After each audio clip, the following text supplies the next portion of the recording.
Hey there, beloved Ascension Pioneers, and welcome to another short update from Wisdom of the Stars series. In this wisdom episode, I want to talk about working with different divination tools on the request from certain people in my community. And I want to give a few examples of how to really work with the cards intuitively, because some people ask that they have different oracles, but they don't really know how to use them. You know that everything that's truly important is not the tool itself that we use, but how to use it. Of course, that power of reading the cards actually comes from our own internal impressions that our soul gives us. It's the same with our own dreams. We have, each one of us, a different, unique tools of our own symbology that is unique just for our soul. So we need to start learning the language of our own soul. And I speak more about that in my self-mastery course, Aligning with Spirit, where we're learning about really aligning with our own internal guidance system. Because then when we know it, when we master it, all life speaks to us, not just oracle cards. But in this episode, I do want to talk about oracles. And I want to start with a simple explanation that each oracle, because there's so many of them, represents something that that artist or a writer, a creative person that created an oracle, they have a specific energy that they're working with. And yet when they come with the field of your frequency, then they also work with you in alignment with what you give the intention for, that they're actually working with. So it's the certain frequency of a certain oracle, because there's many types of these oracles and divination tools. And then there's also the power of your intent. And I want to give a few short examples in this video. And I share more examples and exercises in my mastery course. So if you want to go deeper, check that out. But I want to start with my own oracle that I created myself, because this is a language that is most understood by me on a very prime soul level, because everything for me are soul essences. So when the divine creates, it creates through these divine soul essences, these main archetypes and divine truths, so to say. And when I created this oracle set, it represents all these different archetypes, you know, such as this one is called Passion. This one's called Divine Masculine, and you can see Sword of Truth in it. Or for example, Peace, because it has angelic frequency. And then we have, I love this one, it represents Inner Sun. So the plexus energy, that inner radiance. This one, for example, is called the I Am Presence, the I Am. And as you can see, when I work with these things, such as the three-folded flame, the grace, or natural state of grace, or divine feminine, and there's so many more of them, and you can see more in my Elven Art blogspot if you're interested in these cards, because I created them through very simple principles of creation that we all actually carry them within. It's just to ignite the spark of this knowing. So when I work with this tool in my own readings, this simply shows me where in our expansion, what are we integrating at this time, which is the most crucial question always to be asked when you work with any sorts of divination tool, is not what's going to happen, you know, or to receive information, but to receive soul expansion. And for me, this is the easiest because it speaks through soul essences. So let's say that if I was to do reading for someone and I received the Central Sun card, which you can see here, this galactic nature, the nature of galaxy with all different nebulas that are forming star clusters, and the white light of creation coming out, what this would tell me about a person, for example, of course it would relate to other cards, and we're going to talk about this next, would be that this person is activating galactic consciousness, because the central sun, we would say that it starts life. It starts all life here in the spiral of life, which is the galactic 12-dimensional consciousness. So this would tell me, of course, that there's a lot of divine remembrance coming through that person, that they're receiving many of soul codes, that they've started awakening these profound levels, and also that their consciousness, how much they attain it, and how much it comes through their form and their conscious knowing is very high. So they carry a lot of these truths and principles of creation within them, and they're just starting this pulse of activation. This also talks about pulse, the pulse of sacred breath of life, the pulse of the galactic core. So this would also tell me a lot about that. So if I would want to know where the person is in expansion, that's what I would be using. But then we also have other different oracles that would mean, you know, different things. So I wouldn't look at an oracle that wouldn't really give me any reference to what I'm looking at for right now. Because, you know, we have tarot cards, we have angelic cards, we have many different cards. But before we begin, and I want to give you a few examples, I want to tell you what are the most important things when you work with your oracle. Let's say that we're going to choose this tarot deck. This is the Voyager Tarot, which comes with these beautiful collage images, and I love this one because it really is deeply intuitive. The main thing about oracles and any forms of divination tool for me is learning divine archetypes, which all are synthesized in the unity principle of all. So when you receive any kind of oracle, the most important thing is to consecrate it for you, that it works with you, and to give it a breath of life. So what I do is I just hold it next to my heart, and then what you do is you do a sacred breath of life. You just take an in-breath, you invite the oracle in your presence, and then with the out-breath, you give it intent, what you want to use it for. It's very important to know what type of an oracle will be used for what type of divination. You say, okay, these cards I really want to have as understanding different segments of my path as I'm traveling along my spiral of spirit. And I would really use them for example, for day-to-day situations. While when you work with these, for my own oracle, which is called From the Realms of Illuminated Truth, Oracle of the Realms of Illuminated Truth, I would use them more for certain chapters in our soul expansion, which are not just day to day, but they are a certain cycle that's taking place within us. So working with this oracle, when giving it the breath of life, I would just intend that this is what it serves me for, and always that it serves me for my greater good, the greater good of all concerned. And also, of course, that always it flows, the answers flow through the sacred law of one, so that the answer come through unity consciousness. It's very important that your feeling becomes your main guide. So when you work with any kind of divination tool, forget about the booklets. They're okay for the beginner level, but when you start to work only with your inner intuition, it's more important to really just drop the books, drop even sometimes the words that are written, because what I've learned is many times when we take a look only at that, we'll be more confused than guided. Because let's say I receive a card called Confusion, and it's called the Six of Crystals, which is the Six of air, the mental level. And maybe a part of me will go, oh, confusion, what? Am I going to be confused in my life right now? And then you start to think. The moment your brain gets too involved, especially the left brain, then we can become too either attached to the understanding of the card instead of just allowing our inner intuition to show us. If we don't know at that time, when we start to work more with our intuition, we need to let it be.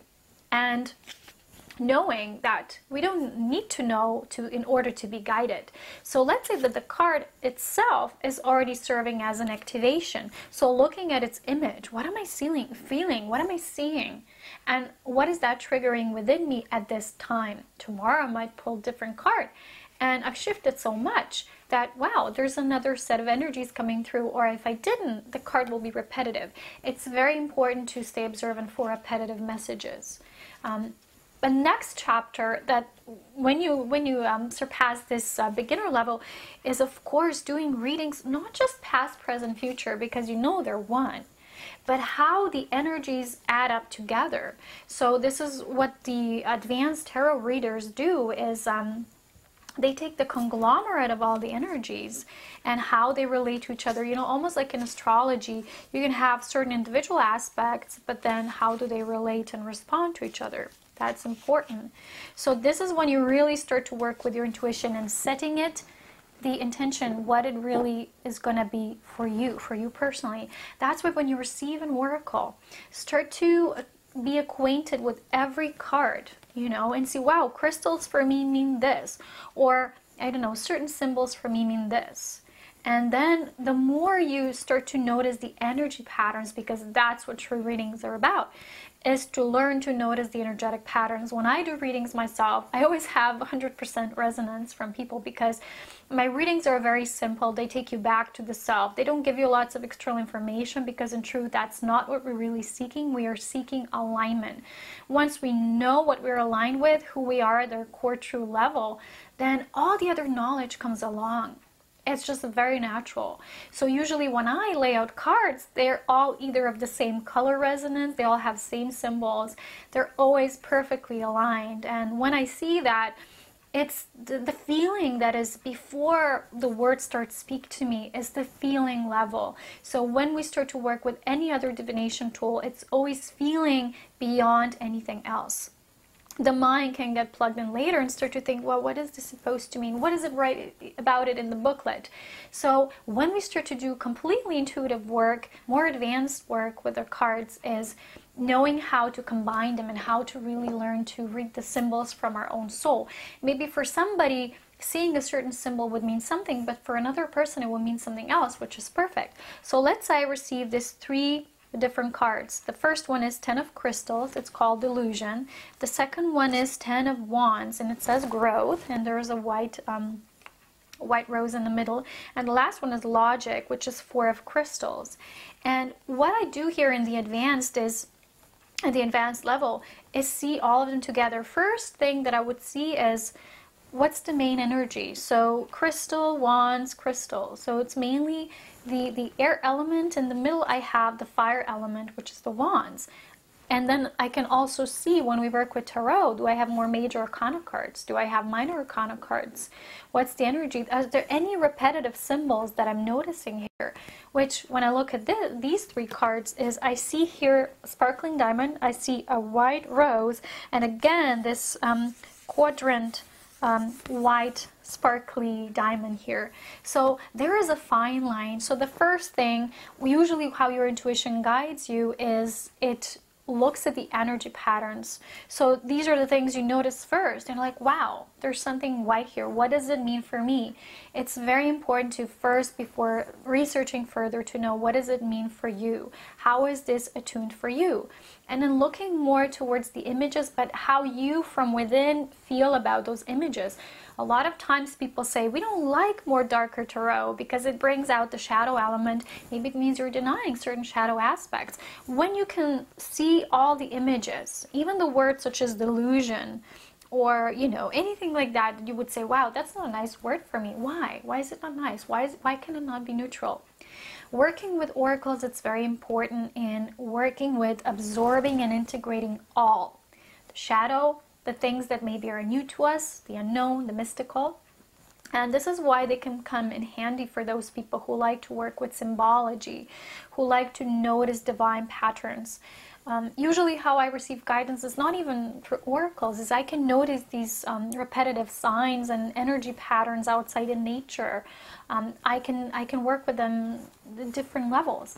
But basically when you master this within yourself, it means that you've mastered your inner intuition guidance system. And once you do that, you can read oracles, no matter what type they are. You can work with any other things as well. Now I'm going to show you this Titania's fortune cards, which are based on the Lenormand oracle system, which are, I think, 36 symbols that you can work with in different levels. So these symbols are basic symbols, such as, for example, the pillar, the tower, or the book, the tree, the cross, and the sun. You have the star, you have the snake, you have the moon, you have the child, the mountain, the man, the woman, the dog, the letters, the heart, of course, love. So I want to show you something here. What's very important is what a certain symbol means for us. In the booklet, when you read the book, it might say something. But once you start to give the intention through the cards, and this is what we're going to do here, when you go through such cards that are more based as symbology, but anyway, even if it's If it's something like an astrology deck, when you have divisions such as planets, houses, which are areas in our life, and then maybe zodiac signs. And what you do is when you lay out cards together, you're going to get more information than just drawing a single card, which can trigger you to write messages or speak messages to yourself, or just feel them in your heart. But more advanced level would be to combine the energy to look at the patternings. Even better is have the cards mixed. Take different oracles, set 3 cards above, below, and even further down, and see then through this layout, which is vertical and horizontal alignment, and see what are the combinations of the cards telling you before knowing anything, because your knowledge of intuition is already within you. So when we have a system of cards that is based on symbols, what we do is when we go through them the first time, you would say, okay, flowers. That card for me is going to mean, I don't know, happiness. I look at the tree. Wow. For me, it would mean destiny, the tree of life. It would mean divine blueprint. That's what it would be for me, for example, even if in the book it says something else. The cross means destiny, something occult, something that needs to take place, something very strong. The sun, you know, the shiny side of light, my soul. And for any other card, and when you do that, you put intention. It's almost like working with crystals, you give it intention. And when we master that, then as we start to lay out the cards, we need to know how certain energies mix together. And the same goes with colors. We have different systems, such as, we know this as the Aurea system. I have a book here. And this system is based on combination of certain colors. But even before reading things like that, what for us, a certain combination of the colors triggers, there's an innate response to everything, because when we activate our soul, we're like a prism of that translucent light, like a diamond shining light that will activate and ripple out all different colors. And we are, in basis, we are a feeling being. So the feelings that are triggered first are always the main guidance that we are to consider. So basically, everybody can work with oracles, everybody can work with all divination tools. It's just learning to trust to be guided through seeing subsequent and repetitive symbols and repetitive ways of how our soul speaks to us through symbology and patternings and energy. And then just trusting ourselves. If we feel like there's nothing we're receiving there, maybe we're overdoing it. It's not good to overdo with the divination tools, because when we seek an answer out of desperation and out of need to know, then usually the results will be very cloggy. They'll be very dense and scattered. And that's why sometimes when we're in that mode, when we coming more from a state of fear, the cards will project that, and we won't really get a neutral result. Sometimes that's why people go to readers, because they're not attached to the situations that we're experiencing, and they can have a clear perspective. But the most important thing to know, and this is what I explain in this spirit alignment course, is that true guidance is not psychic. It's not about receiving and drawing forth information about what is going to happen, you know, what that person, what's their agenda with me, you know, to always feel like we're prepared and safe in advance. The true guidance systems and working with divination tools is to have a better knowledge of the self, of divine archetypes that are unfolding within you, that you are embodying at this time, that you're learning about yourself, that you can come deeper and deeper into your unified unity consciousness, of course. So I am working on providing even deeper insight readings now with your creation self signature, to really kind of bring into culmination and togetherness the main archetypes from your galactic heritage, from your star origin, and the main embodiment archetypes for you that are important at this time. So when you look at the readings such as past, present, future, they can be very linear. When we learn to look at them as the correlation and co-creation of different energies, then this is when we really start to work with energy patterns and master that system from within. So I hope this video was helpful. There's a lot more to master, but for that, just, you know, you can always tune to my mastery courses, and maybe one day I'm gonna do a more advanced version of this. So stay tuned. As always, so much love, wisdom, and power, and take care until next time. Bye-bye for now.